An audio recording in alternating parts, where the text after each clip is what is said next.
校長、各位老師、各位同學，大家好！今日係輪到通識科嘅早會直播。今日我哋所探討嘅題目係韓國音樂全球化。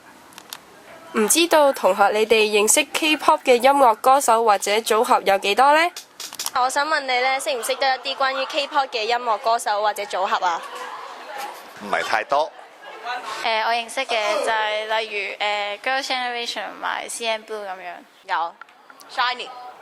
咁你呢 Amber。咁呢就有騎馬舞嗰個歌手啦。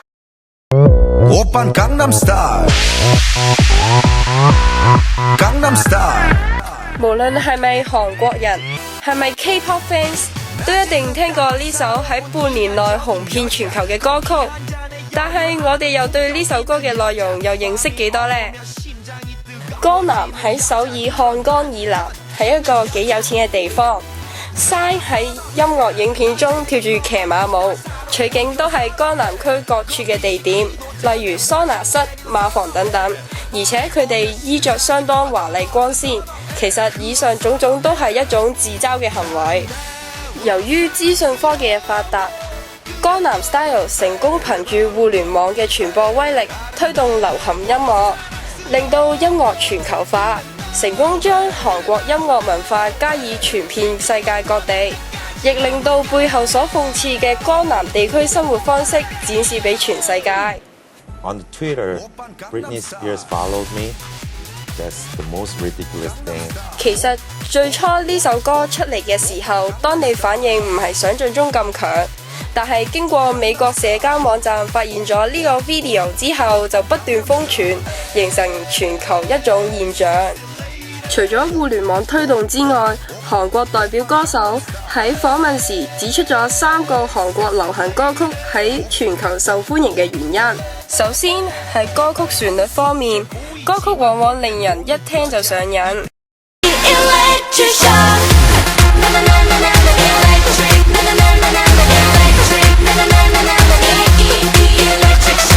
第二係歌曲表演方面，佢加入咗強而有力嘅表演，容易造成深遠嘅影響。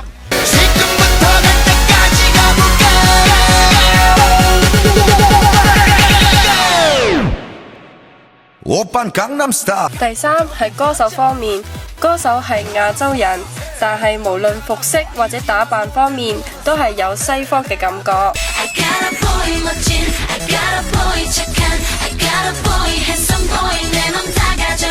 韓流現象喺亞洲好多國家都普遍存在，喺亞洲以外嘅地區亦都逐漸發展。美國一場由韓國經紀公司所舉行嘅演唱會之中，全場座位爆滿，但係有70%觀眾並唔係亞洲人嚟嘅。而美國紐約時報同埋紐約每日新聞都大篇幅報道呢股熱潮。依家歐美人士亦都開始識得講韓文안녕하세요，而韓文歌詞亦都背得滾瓜爛熟。而 MTV 歐洲音樂大獎之中，2011年韓國男子組合 BigBang 亦都擊敗咗 Britney Spears 等歐美地區代表而獲得國際風潮獎。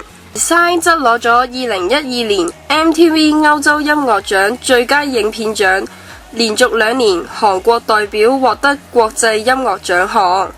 南韓製造其實已經成為一種國際品牌，呢個品牌差唔多可以挑戰傳統我哋認為嘅歐美霸權，以致有人提出南韓究竟會唔會成為一種新嘅軟實力。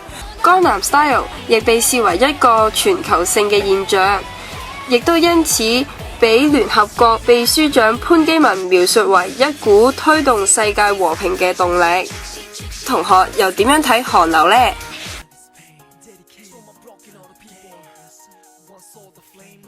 咁樣你認為 K-pop 音樂係咪一種全球化嘅現象呢？我自己覺得唔係。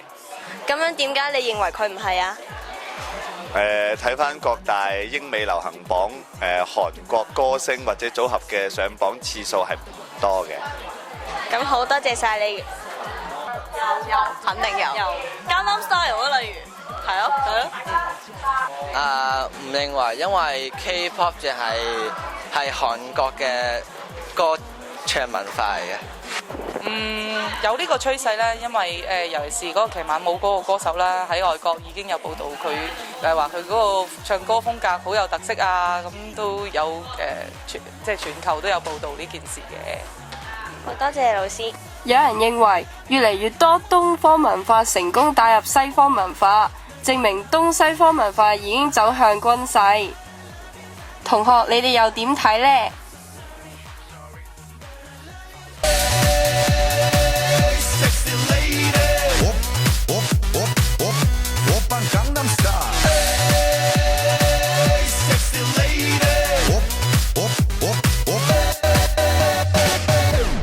？Gangnam Style